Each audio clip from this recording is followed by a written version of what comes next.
little concerned. And we want to talk about, first of all, the big news that hit the city this week, Barry. The city solicitor, Mike Smazinski, stepping down, retiring from the post, and caught everybody by surprise. It really did, and but they just showed another picture of Ray Stowe and me a long time ago. But anyway, but it caught everybody by surprise, and it was unexpected, but. Mayor Betancourt did issue a press release, which I have here, in highlighting Mike Smazinski's importance in his administration, the level of advisory issues and loyalty to the administration and being a good advisor, and also working hard on some issues in Peabody like the cell tower issue and other issues over the years. So he certainly was a hard worker, no question. I think he was respected, and I'm glad. I'm not glad to see him go. I wish him well. I really do. I wish him very well. I hope things work out for him and his family, and he gets plenty of law work for himself. I didn't know he was 59 years old. He didn't look that old, Mike. So, boy, I missed that. But anyway.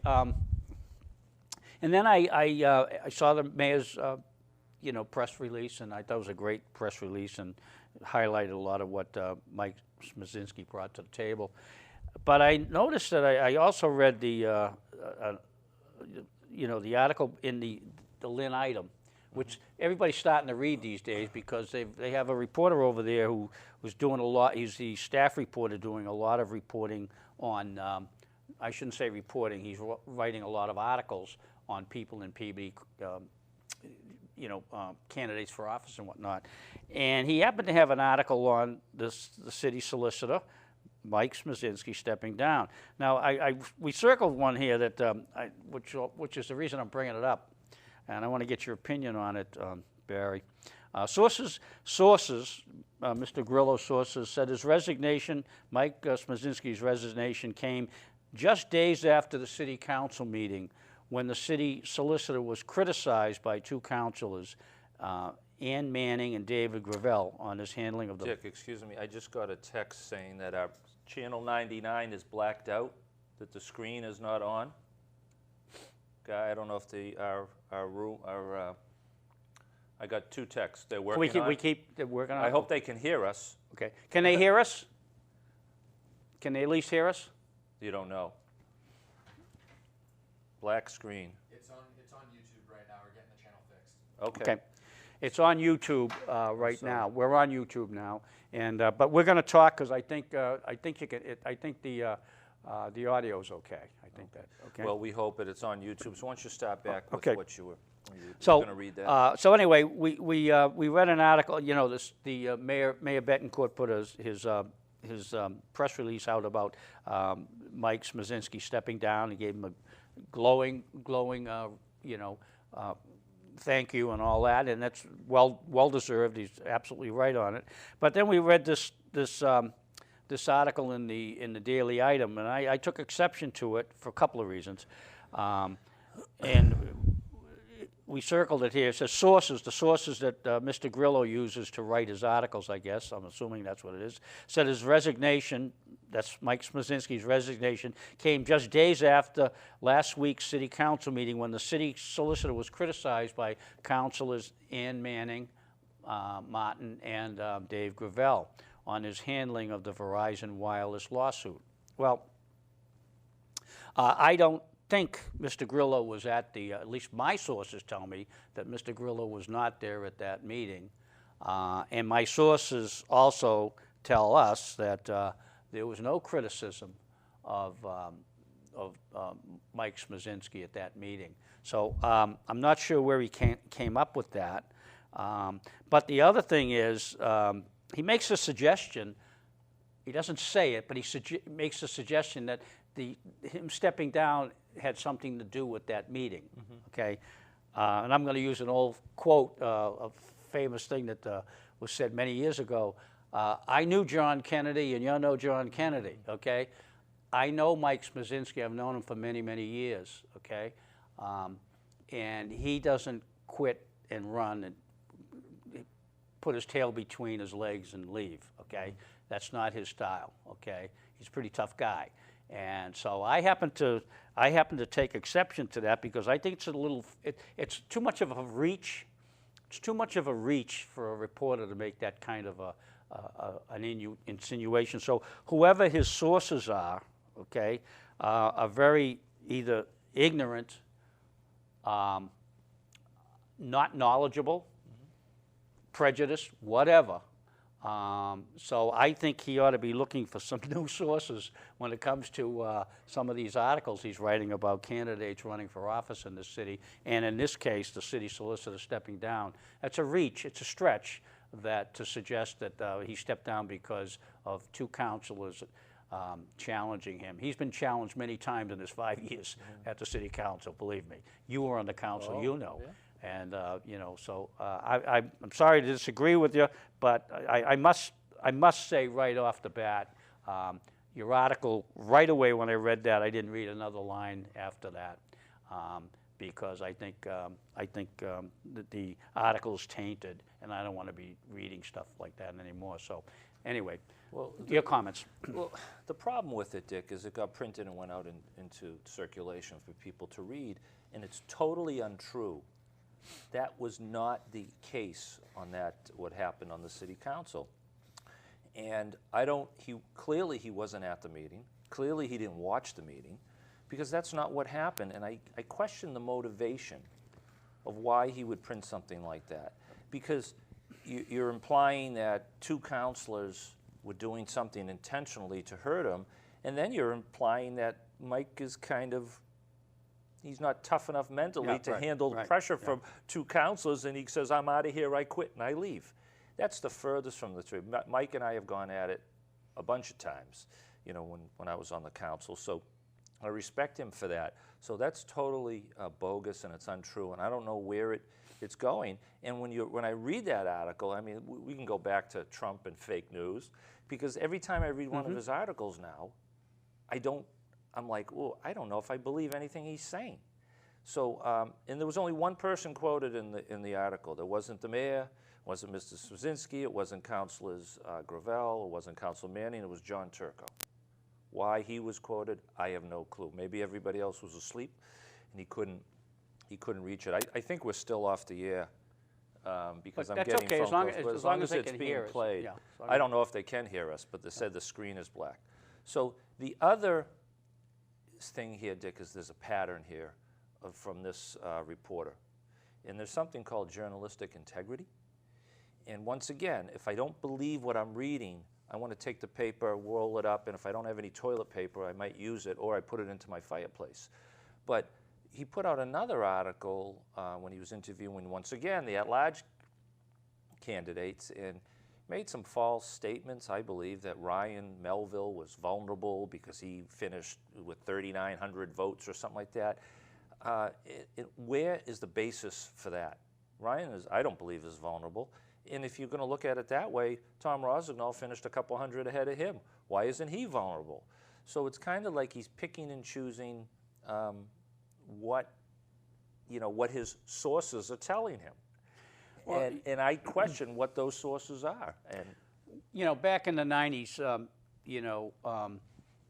we had a staff reporter at the Salem News who used to, make a lot of comments about candidates and suggest certain things. I don't want to criticize him. God rest his soul. He's not with us anymore. But he used to talk about city council meetings he didn't attend, but he knew everything about it.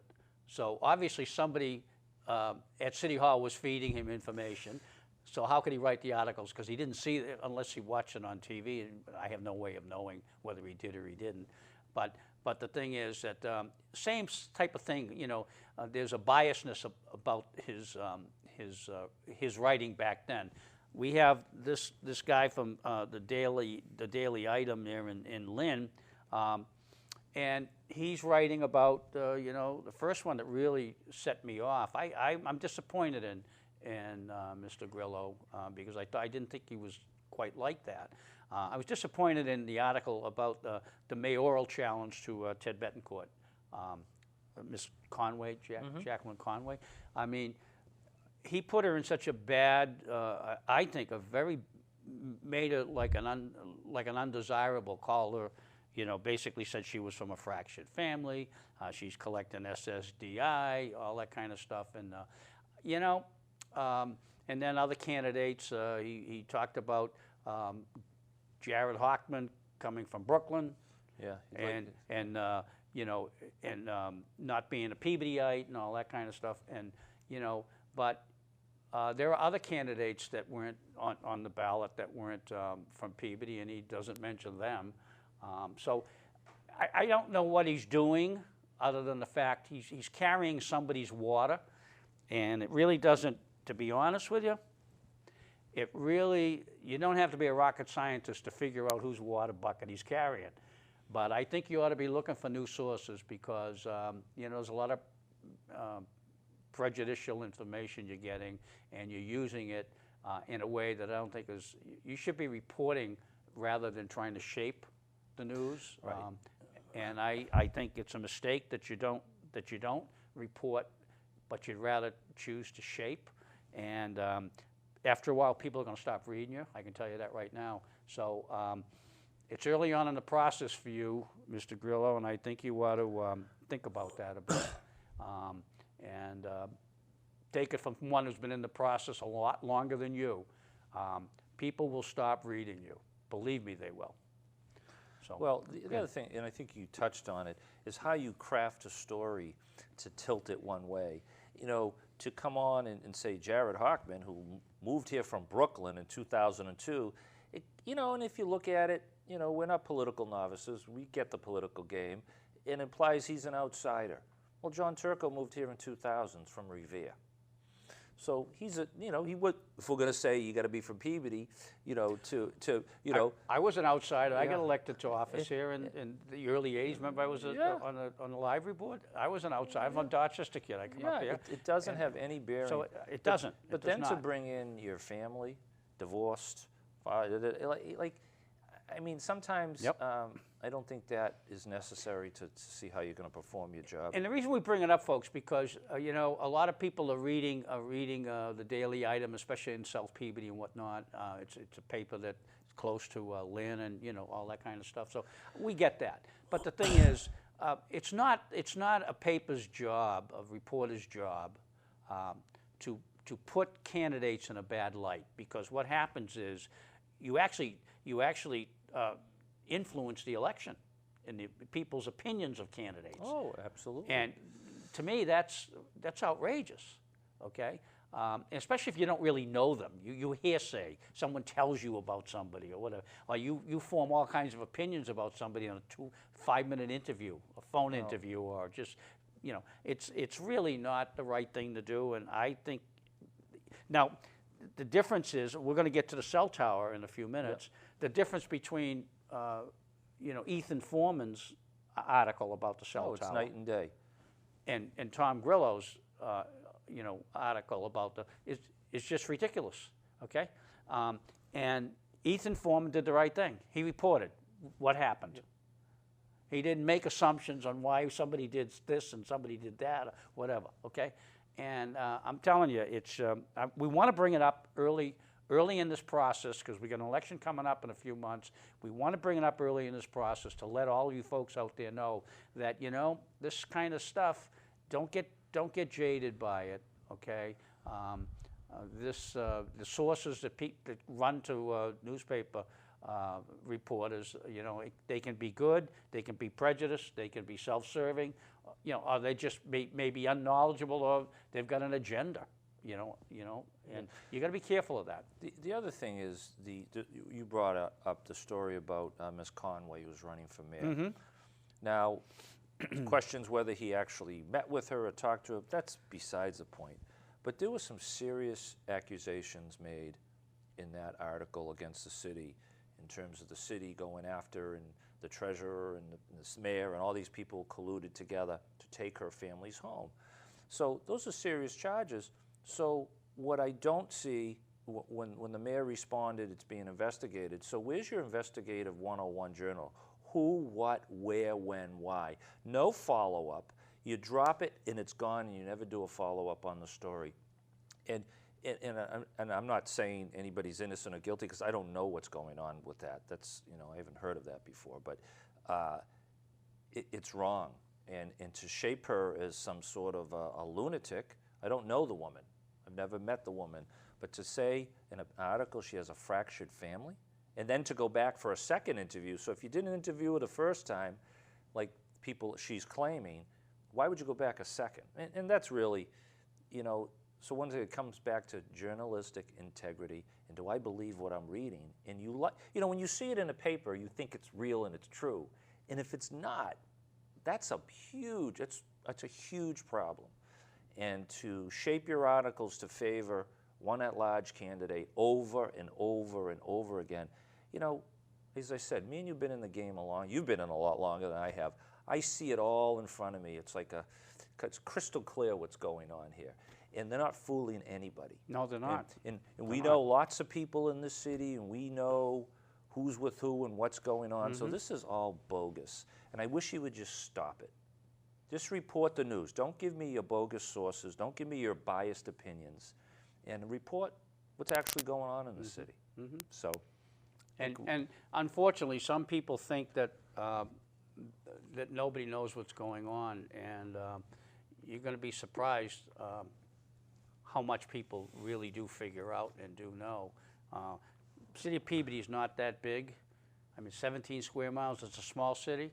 There's a lot of people talking, and you know, the loose lips sink ships. You know, and there's a lot of ships in the city, and they talk a lot. So, and you know, if you get a situation where Peabody is a hotbed of politicalism, you know, political activity and whatnot, you hear things and you check them out, you follow up, and you know, like I said, a lot more people know what's going on or suspect what's going on than some of these people that running for office or reporters, whether they really believe it or not is another matter. But you know, some of the stuff going on is widely known by the public. Anyway, so let's move on for a. So you want to talk any more about this? I think we pretty much got that. You know, if anybody, I think the screen was black for 10 minutes. You can, if you really. Is it up? Is the screen up? Is the screen No? up? Okay. No. Do we have volume? Can they hear us? Are they, No, we're fixing it right now. It's up on we don't have audio either? link. No. Oh, God. We'll keep, Okay. all right. Well, we'll keep going. So yeah, I think we've beaten that into the ground, and when people watch this on YouTube, they'll see what they missed. The cell tower issue was another thing that came up this week with the second big issue, and it's, you know, the battle of Peabody versus the cell tower, Verizon and the cell tower is about 5 years old now. Yeah. It's about 5 years old, and Barry knows better than I do the how, you know, first, second, third, what all happened and how it went over the last 5 years. But last week's city council meeting, there was a motion made by Councilor Ann Manning Martin to asking the city solicitor for a stay on the construction of the cell tower. In other words, halt it, don't let it happen. And it went to a vote, 5-4, and it was defeated. But in that whole process, there was some exchanges between councilors that were untoward, to say the least. Untoward is a funny word, but they weren't right, to say the least, and smacked of the type of politics that Peabody's famous for and noted for, you know, the nastiness and the uncivility and all that, you know, uncivil type of approaches and whatnot. But basically, you know, and I'm going to let Barry do some talking about this too, but I just want to make a couple of points. First of all, the stay motion was really a benign motion, okay? It was, in my opinion, made to give the city, or PMLP more specifically, to give the PMLP and Verizon a little more time to work out a solution to the cell tower problem. It didn't say that Verizon couldn't build it. They just wanted them to hold off until they sat down, the PMLP and Verizon sat down at the negotiating table and talked. Maybe they could come to a resolution. But that's what good government's all about anyway. And I think the motion was appropriate for that reason. And I don't know and understand why it scared 5 councilors who voted against it. Now, they gave, I think, a really, lame reason for their vote. They all agreed that it should be conducted in an executive session, okay? That issue. Now, I can tell, this, and I made a comment on this show last week. I don't know if you remember, Barry, and I said, look, our city councilors don't know how people think. They don't know what's on their minds, is the way I put it the last time I showed. And I mean that. This is a perfect example of that.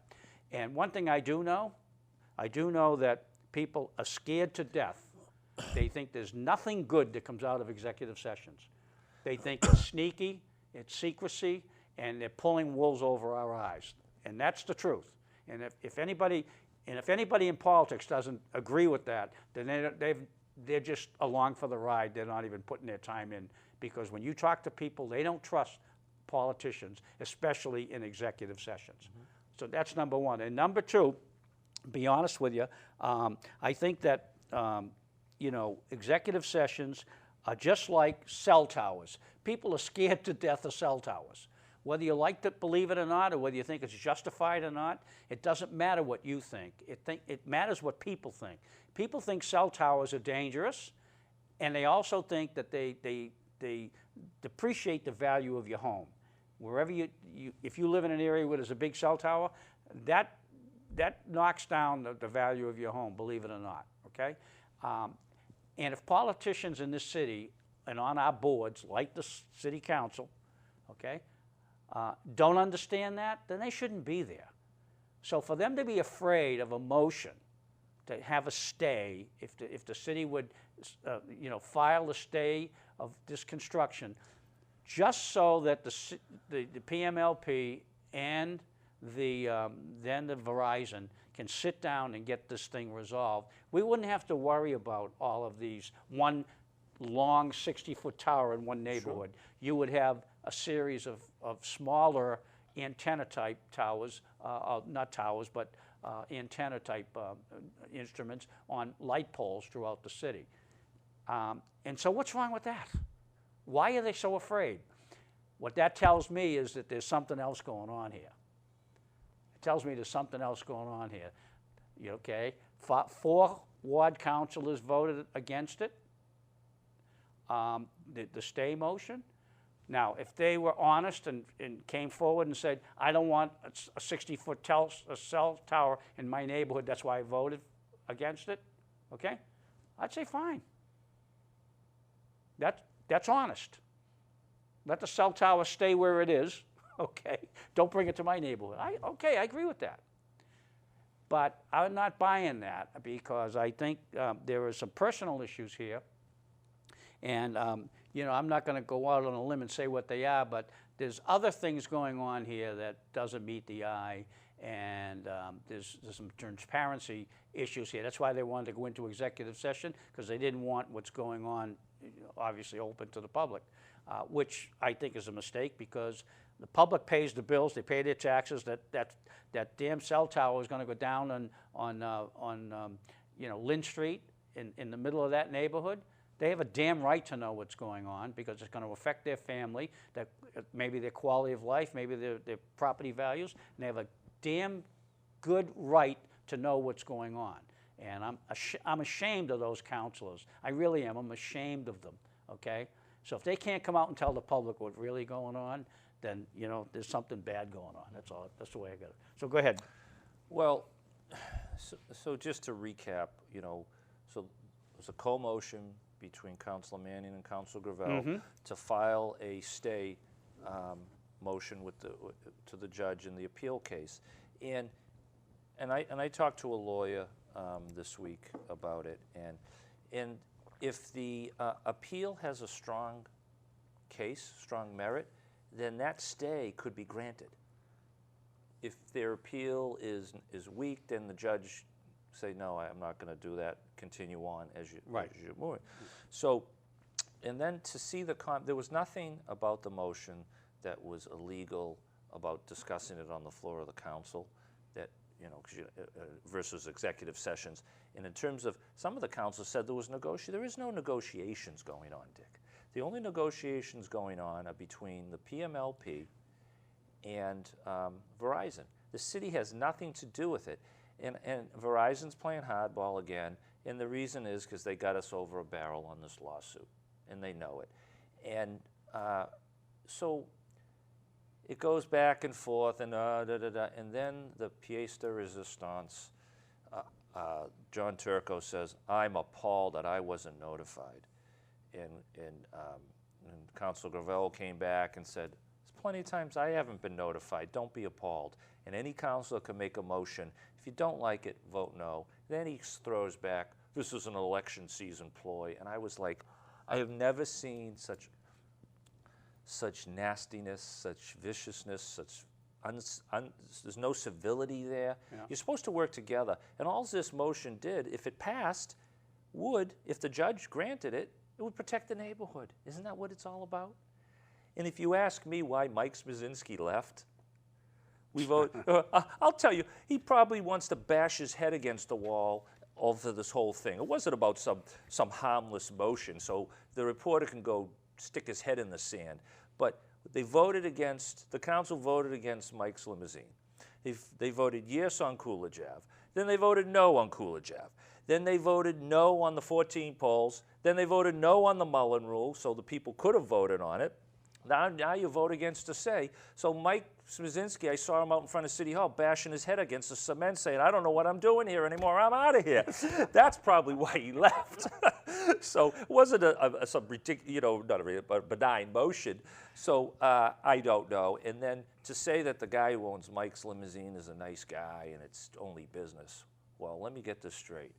He's making a boatload of money and he doesn't give a hoot that he's going to drop a cell phone to destroy a cell phone tower in people's neighborhoods, destroy their property values, and that's a nice guy. He's a heck of a guy to me. Well, the councils are supposed my God. To be honest with you, the council, this is what this show's all about. The councils are supposed to protect the neighborhoods.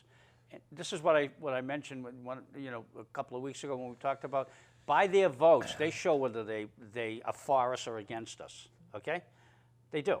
Councils, that's what councils do. When they make a vote, and if it's not in our best interest, okay? So what's wrong with a motion to stay to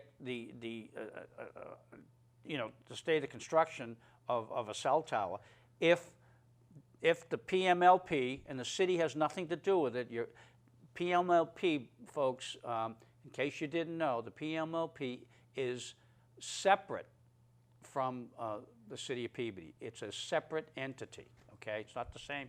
So if PMLP and Verizon can get their heads together and negotiate the price, and it's about money, of the price of each pole, okay,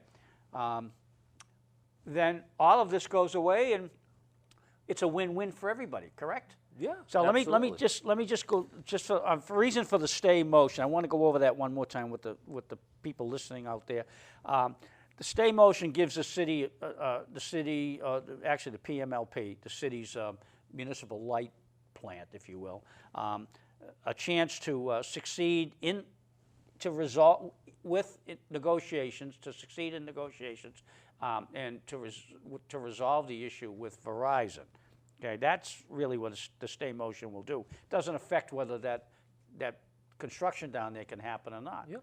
Okay, and the second, the reason to vote against it, and there were 5 councilors who voted against it, and they were, let's see, Ward 1 councilor John Turco, Ward 2 councilor John McGinn, Ward 4 Councilor Ed Charist, and Ward 6 Councilor Mark O'Neill, and Councilor at Large Tom Gould. Shame on all of you. Okay, shame on all of you. And the reason that they gave was it should be discussed in executive session. So I want to know why it should be discussed in executive session. What's the reason?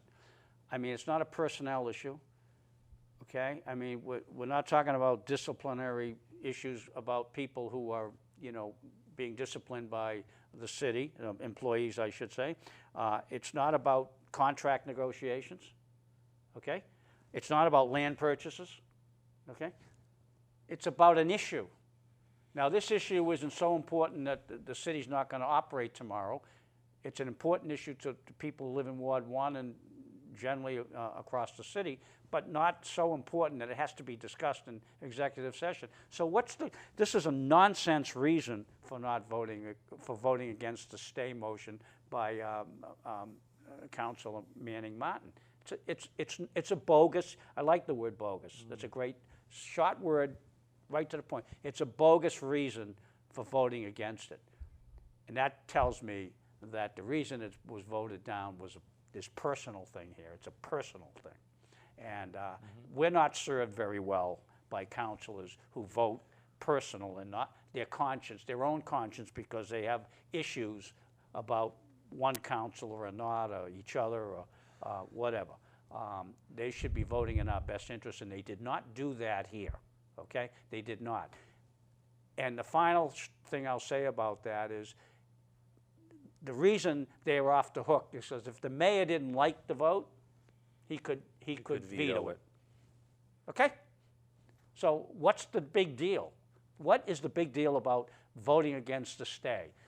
The big deal is we have councilors sitting on that council for some other reason, and I don't know what those reasons are, but for some other reason, don't want the discussion of the cell towers issue coming out in public. Okay?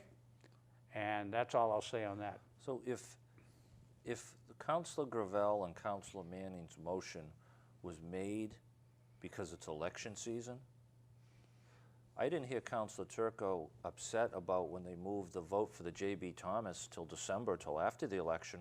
That's not a political election season thing too, right? I could probably come up with a half a dozen things that are, so that's just, you know, that's just animosity and mean-spiritedness. And, you know, I watched it on TV and he was staring people down. And I'm like, you know, what's that with the intimidation? You're all there for the same reason. Now, if you don't like a counselor, you still have to give them respect if they come up with a solid idea to consider it.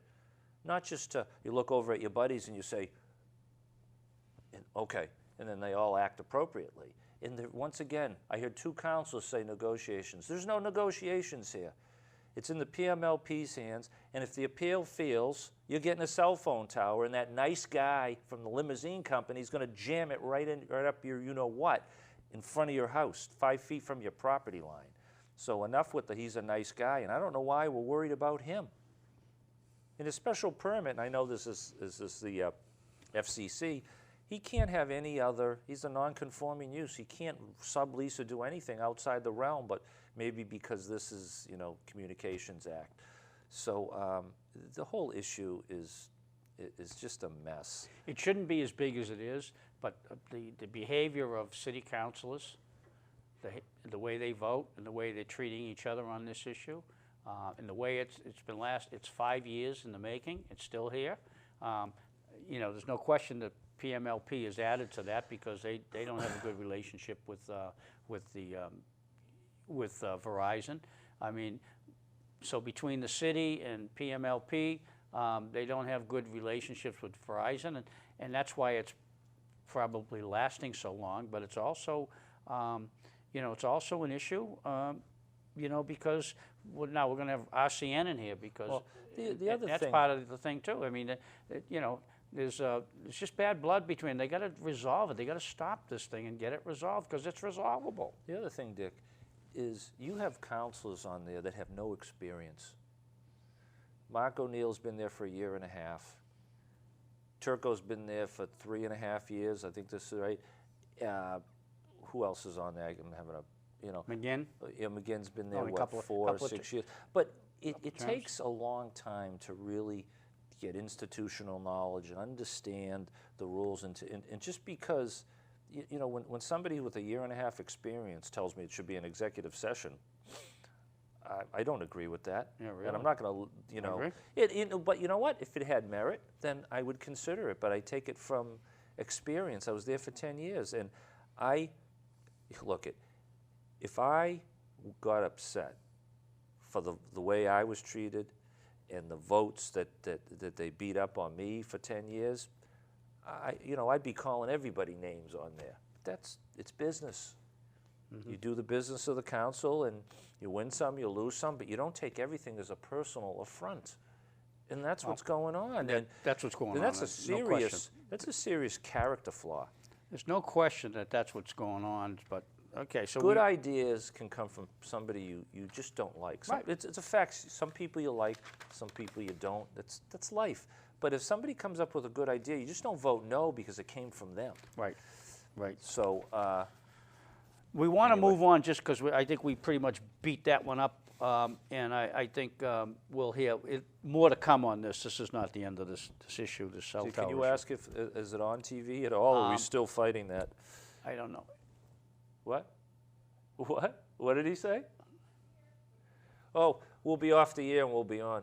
Who is that? Who is that? Jim Palmer. Oh, He's think- trying to fix it, you but think this was sabotaged? I don't know. You're on YouTube, so don't say that. Anyway, let's talk. Okay, we so- can't get any phone calls, but I'd love to know what happened at the J.B. Thomas. Yeah, I was just going to mention that J.B. Thomas meeting was taking place tonight at City Hall, was it? Yes. 6:30, was run by, Ward 4 Councilor Ed Jarvis. It was a private meeting, mostly for neighbors, to update them on the plans for that particular project up there. So if anybody, it doesn't matter now because we can't get them. Are we going to Can't be get a able to get a phone phone call? No. So it They doesn't. might be able to, but unless you're watching on YouTube. We can get phone calls. We can. Okay. But it's on YouTube. Okay, so people on YouTube, if there's any on YouTube or anybody, listening that can hear us, if you want to call and give us an update on how that meeting went, if you know, on the J.B. Thomas project, the plans, let us know. We'd like to hear about it. The thing, we talk about elections, Dick. So this J.B. Thomas is a huge issue over there. Of course it is. Councilor Charist, they got the plans. It's not a legal meeting. If council showed up, they can't speak because it would be if there's a quorum. They can't speak. You're violating the open meeting law. It's not a registered meeting anywhere with the city. You got to have an agenda and put Right. it on Yep. and advertise. Yep, it's gotta be advertised, Yeah, yep. and advertise. So, I mean, the plans were already out online.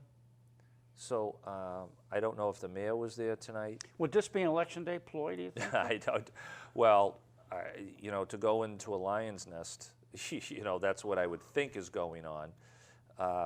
But I'm just going to say this: whatever the outcome of the elections are, whether who gets in or who gets out, Right. no counselor should be no lame duck counselor should be voting on this issue after the election. This is too big of an issue to have somebody going out the door who might have an agenda who wants to sock it to somebody. Well, that's where the politics comes in, because what happens is that should be the rule of thumb. It happens in the State House and in Washington too. And in this country, that we're so political a nation, that the politicians want to seal their support for different issues. So they're going to make sure that the people even people going out of office or get defeated at the polls are going to be able to vote on important issues before they leave office, because it's in the best interest of the power structure that's in. And it should not be that way. And there should be some kind of a law that says if you get defeated at the polls, you can't vote on an election. But then the argument counter to that is, well, I still have a month and a half or 2 months that I can serve. So why shouldn't I be able to vote? Well, also an example, when towards the end, I voted on a marijuana vote, and we actually won the vote. And then they said, well, with the new council, we'll just bring it up again and vote on it again. You know, so I said, yeah, what it is, do what you want, I'm out, you know. So, but this issue, you really can't. And just a couple of things, too. They just had a vote on the city council, which we're probably going to go back to court and lose, I think. But AAA wanted to open up a towing center right behind Red's Diner in Lakeland Park, right off of Route 1. Yeah, I know where it is. So it got denied by the city council. It went to court. Then it came back, and the judge remanded it back, says you have to vote on it. And I watched some of the meeting, and the basis for the denial of the city council was traffic. Okay, whether that will survive in court, we don't know. But now we have the J.B. Thomas project, and we're going to shove 110 units on 3 acres of land in a small, congested area. Yep. Now, I hope Councilor Jarvis, if he's watching this, remembers his vote on AAA about the traffic and the impact it's going to have on your neighborhoods up there. And it should be no. It should be no. He shouldn't be, you know, it's okay to have, not, you know, we're going to jam traffic into our neighborhoods, but over there, no. So there's got to be consistency in the vote. And the other thing I'm going to say to the neighbors, I had talked to a lawyer today or a few days ago about a number of these issues. If this passes, if they pass it, the key on this lawyer told me, is this developer is going to be applying for variances.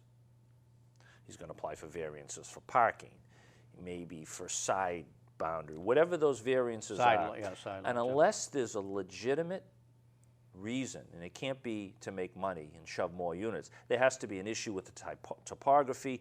Those are very difficult for them to overturn in court, and the neighbors would have a real shot of blocking this based on the variances. So I hope if people are listening to this, that if they have to resort to hiring attorneys, that they get a good one, and I can refer you one, who would look at these variances, and if the variances aren't justified because of certain reasons, they can be easily overturned. A judge will overturn them if it's not. But you know, the intent certified. of our zoning ordinances and whatnot, the intent is to somehow make neighborhoods preserve their quality of life. That's what, you know. And the thing is, the way that the zoning is going these days is things are being allowed in that, you know, whatever happened to the intent of protecting neighborhoods and the quality of life in neighborhoods, and if a project is not consistent and doesn't fit in with the topography, or however you want to term it, doesn't fit in the character of the neighborhood, why isn't that automatically by the city and the planning, the boards in the city? No. Okay? Because that's what zoning is supposed to do, protect neighborhoods, not make them more crowded, more dense, put buildings up higher than they really are. And, well, that'll be a variance, I'm assuming, the height. And that's a killer. The height of buildings is a killer. And that's only for units, right? That's only for number of units. Yeah, and the that's court right. doesn't care about profitability. Well, and obviously the city's you know, community development director says, yeah, I don't care about heights. How are you going to increase density? Well, we don't want to increase density. Why are you increasing density? So you can make the developers rich? You know, make money for the, I shouldn't say rich, but make money for the developers and put more traffic on the road. So how is that? So no, that's not what they want.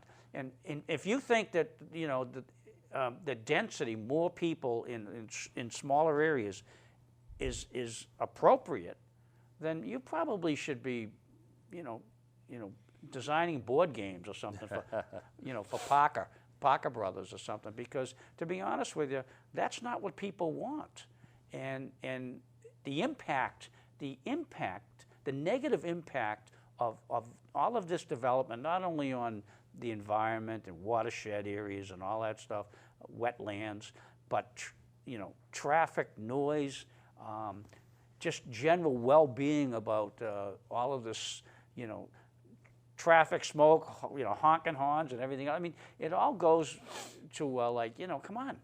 You know, this is not, I didn't buy my house, so I'm crowded out. I can't even look out my window without looking into somebody else's bedroom. You know And what I mean? don't see neighbors jumping up and down for it. I've I heard some don't people either. say I that know. some people are for it. Yeah, the couple of people in Southwark that were offered to be bought out. Those are the people. The woman put it on Facebook. There may be an offer for my house, so maybe they're for it. I haven't talked to one person, and you know, and I love the way council is now. It's not an election ploy. Oh, I don't know how I feel about it. I have to rethink it. We already said in the paper you were for it. It's the best use for the land. So what's the being disingenuous? Now you don't know what you're doing. The vote should be before the election. Why are we waiting for a company from overseas to control what we do? Why does it have to wait till December?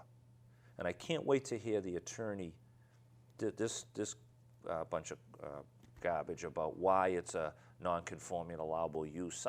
I can't wait to hear it. And unfortunately, it's not going to happen that way. I don't think it's going to. I think it'll be after the election because. Well, conveniently, the company, the construction company, is their staff and the people that they want at this meeting are all out of the country. They're at other meetings. I don't care. Neither do I. don't But care. that's why that's. You want to come into our community, get variances, build all this stuff, and you don't have time to come back? Well, this is what They had time to put up this. I'll use the word again, bogus website, which you put in you put in your name. You could call from California and say, I like the project, and it sends out emails to all the councilors saying, I'm for the project. So they're trying to build this false sense of people are for it. Right, right. And, you know, and once again, I had a conversation with somebody today who was running for office in Malden, and they're going through the same thing here. And I said to the person, with all the development in your community, all the apartments we got going on, they're going to put another 200 on Dearborn Road, behind Latitudes, up at the mall, J.B. Thomas, over here, everywhere. Have our tax rates stabilized? I don't know about you, but I got a $400 tax increase. The traffic is worse. So what do we? So are we chasing the money because we're overspending on our budget? Yes. Is that what we're doing? Yes. Because now the eyeballs just have the dollar signs: money, money, money, building permit fees and taxes. Is that what we're becoming? Yes, yes, yes, and So yes. then we get what we get. See, you know, it all, you know, it's like a jigsaw puzzle. All the pieces go together. The reason the city wants more money because they're spending more. Okay, they're spending more, and you know, the notion of like living within your budget is just bypassed this city and other cities, not just Peabody, other cities. And we continue to elect people who are willing to spend our money whenever they want and degrade our quality of life and allow for projects that really don't benefit anybody, you know, in neighborhoods. Unless they own the property, I guess, the development. But they're certainly not in the best interest of quality of life. And, I mean, there comes a point where you can't just keep building. Well, what's going to happen is we're in, right now, a very good economy, and real estate is out of control. True. So everybody is in it for the greed. And houses, I had a house sell next to me for $650,000. My wife and I are looking at each other going, are you kidding me? Because it was a Campanelli special with a little addition, like, so people, No cellar, it was a flooded cellar. slab? I got a new neighbor. I don't want to give him the bad news over there. But so people are buying, you know what, on a stick for absorbent amounts of money. You're going to put apartments above, you know, on the corner of Tedisco, and they're going to get $1,500 for a studio. This bubble will burst. Oh, yeah. This bubble will burst. It does. And if you remember, I don't know if it was 2005, 2008. when the real estate went like this. 2008. And what's going to happen is, and it will happen, and I'm not to be gloom and doom, the economy is cyclical. So it's all about jobs and working. So if you just paid $650,000 and your interest rate is the lowest it's ever going to be at 3.5%, you get laid off from your job, it's lights out. Yeah. You're done. Yep. Because you won't be able to get a job, and the foreclosures are going to come. And all these expensive homes, unfortunately, that they sold you are going to go bang. And you got to be careful. Absolutely. And so, Absolutely.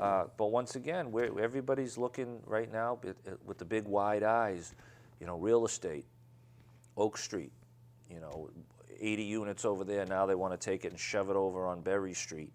There won't be 80 units there. That'll be 140. So we have to decide what we want to be and what our vision is as a community. Well, see, that's the point.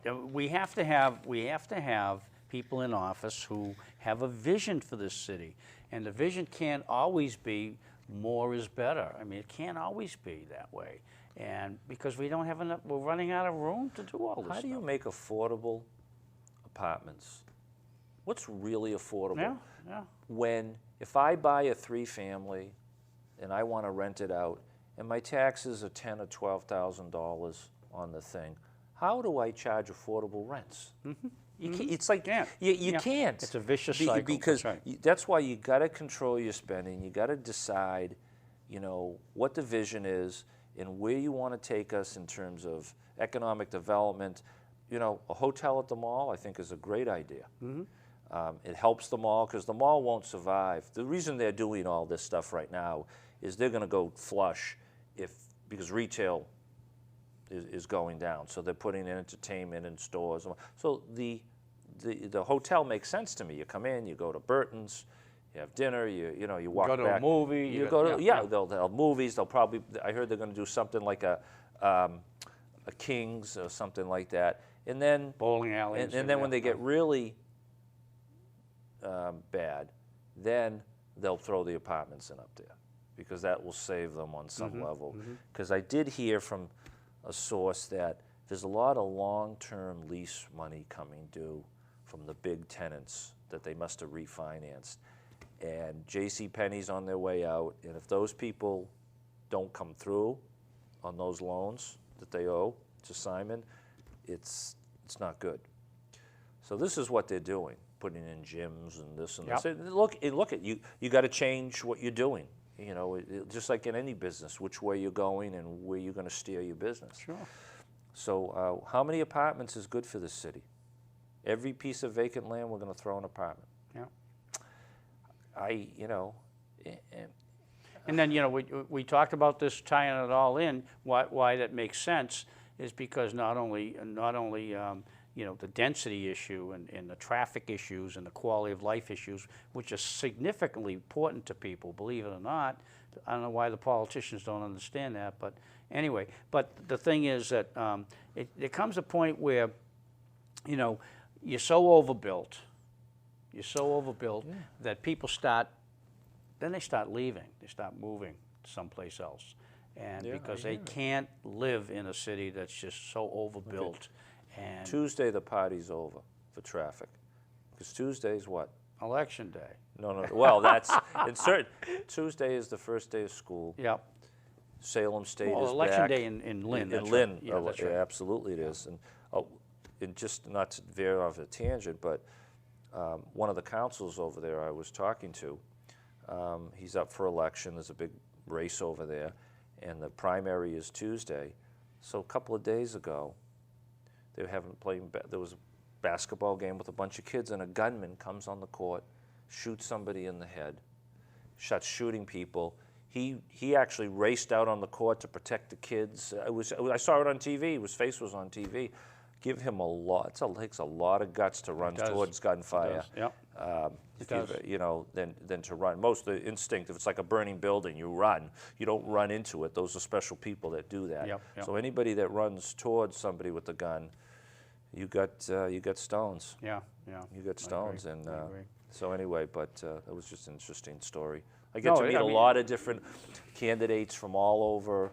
You know, with my business, from Boston. Thank you. Boston, New Hampshire, the Cape.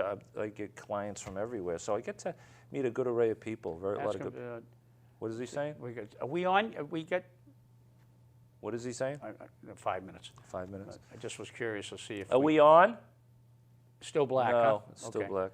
Well, We we're on apologize. YouTube. We- It's a we- shame that if you're on YouTube, you could have called in. Yeah, we apologize, But, folks, for the fact that our screen is black, but we're told you can hear us. No, I don't No, you think can't even hear You us? can't even hear Oh, us. just so on We're YouTube. being Okay. taped Okay. to play at a later date. Okay. And All right, so what else have we got going here? We don't want to keep babbling. Okay, so we got the J.B. Thomas out of the way. We got the cell tower out of the way. And the only other thing I can think about, we took care of the city solicitor. So the only other thing we can talk about is that you know, we only got a few minutes. I'll mention this. Go ahead. In West Peabody at the Big Y Plaza, TJ Maxx moved out and went to Middleton. They opened up over about Really? a while ago. Yeah. So that opened up a huge chunk of real estate for rent. So Edible Arrangements moved in. I know the owner, Nick, great guy. And a mom's village, which is like a high-end gym, so moms can bring their kids in and go work out. But I guess they're having problems renting out the big chunk of space. First of all, the rent is very high. Yeah. And secondly, they don't want to subdivide it, because if they subdivide it, then they have to put in bathrooms and handicap. It's a cost, yeah. So they're having real troubles. There's rumors maybe a bank will go in. So that's Another one? disappointing. Isn't there one already there? The Warren Bank is right there, Yeah, but okay. banks everybody needs, I guess. You know. Like they got money, right? Yeah. But so the thing is that we got, again, if you noticed, what's been happening around the city that you've noticed in the last few weeks? Political signs are going up. Oh, yeah. So you see a lot of political signs. So everybody should be aware that, thank you, everybody should be aware that the election's coming up. There's no primary, as we mentioned on our last program. The election's going to go right to the... Political signs right are to very telling, November. Dick, of where they go. And like we said, we've been around, so you know, there's certain locations where you figure out who's with who.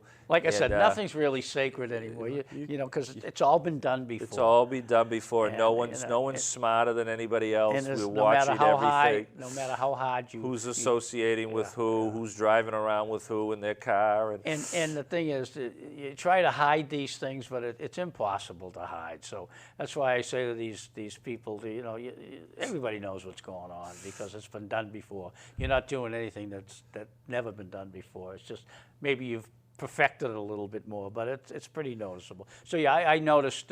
First thing I noticed signs. Obviously, is the very first thing I noticed. But I always notice quickly right after that the location, whose place it is. Okay, yeah, you know. and then I start connecting the dots. Who knows who? Who works where? Yeah, and you know, who knows who so- and all that stuff. So we got 30 seconds in it. But anyway, so that's how Then you know. put 2 signs on a lawn to Yeah, make yeah. it look like you have more.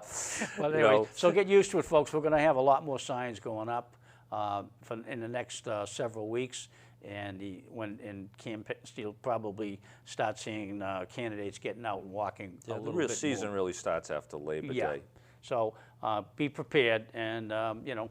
But I think that we want to go. Is that what you want? Okay. Yeah, we're sorry that I don't know what yep. happened tonight, but we're on YouTube. Apologize for tonight, and hopefully we'll see you in a couple of weeks when we ask you to make the call. Thank you and good night.